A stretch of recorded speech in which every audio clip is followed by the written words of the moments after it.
در خدمت یکی از قدیمی‌ترین دوستانم هستم. عالی با دکتر افشین اسلامی.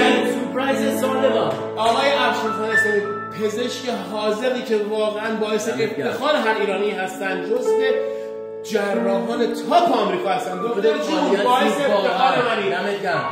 دلیل میگه چی؟ میگه من چطور میتونم از حال تو بی خبر باشم، من چجوری میتونم دور تو رو خط بکشم، تو چجوری من بود تو اینجوری آروم کردی، تو چطور اومدی و این دلم خرای دلم میره بده دست نمیداره آی شب بی تو سهر نمیشه، این دل من بی تو که دل نمیشه، وای نگو نگو نگو نگو از تو تا همیشه با منی عشق مایی خدایی.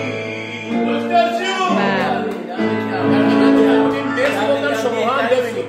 مرسی. Thank you. مرسی از خانم محترم. مرسی از دعوتتون. بله مرسی.